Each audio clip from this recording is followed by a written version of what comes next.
Alors maintenant qu'on a vu l'ensemble des notions en géométrie analytique, c'est-à-dire la distance entre deux points, la coordonnée du point milieu, bon ici c'est un exemple qui irait en CST parce que c'est un point de partage aux 3/4, mais le principe va demeurer le même. Les équations de droite, les notions de système d'équations avec les types, donc des droites perpendiculaires qui ont des pentes opposées et inverses ou parallèles et ainsi de suite. Eh bien, on peut maintenant voir de quelle façon est-ce que dans un problème, on peut mélanger ces notions pour voir si vous êtes capable de vous en sortir. Alors ici, on a un terrain rectangulaire qui est délimité par les points A, B, E et C. Alors, A, B, E et C. Si on place un point D aux 3/4 de AB, on va dire que c'est la moitié, là, la moitié de AB. Quelle sera la superficie du terrain? Alors, si je place un point ici, quelle sera la superficie du terrain?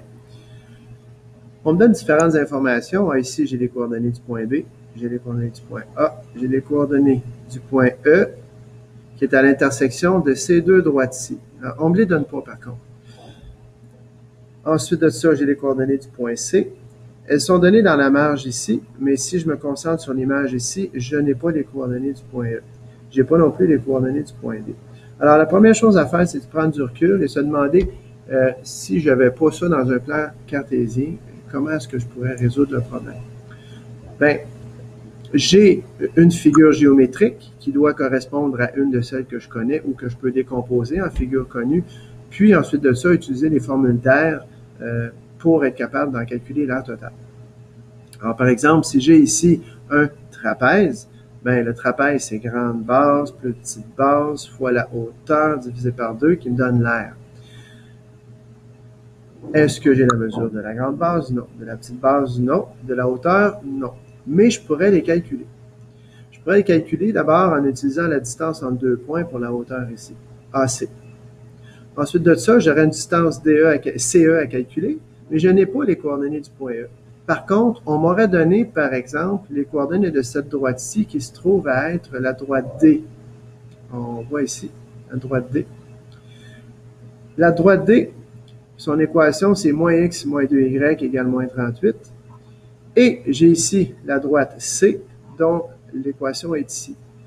Eh bien, en regardant les deux équations et en utilisant ces équations pour résoudre le système d'équations, donc pour trouver les coordonnées du point d'intersection, j'aurai les coordonnées du point E, ce qui me permettrait de calculer la distance CE.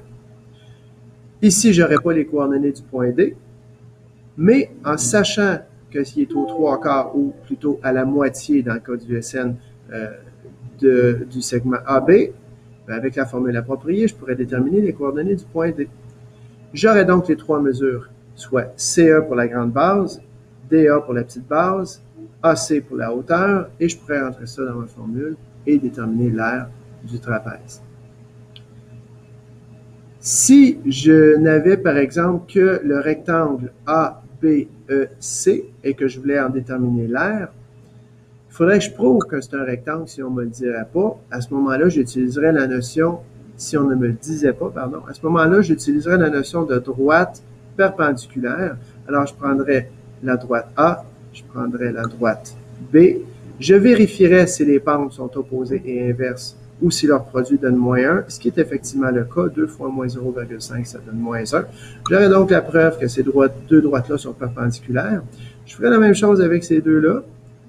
Et je pourrais ensuite valider qu'il s'agit bel et bien d'un rectangle. Et à ce moment-là, dire parfait, alors j'ai base fois hauteur qui donne l'aire totale du rectangle.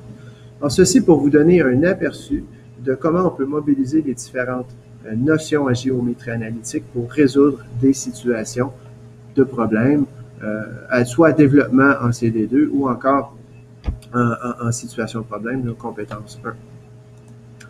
Le reste, ça va se faire en exercice, en bonne pratique.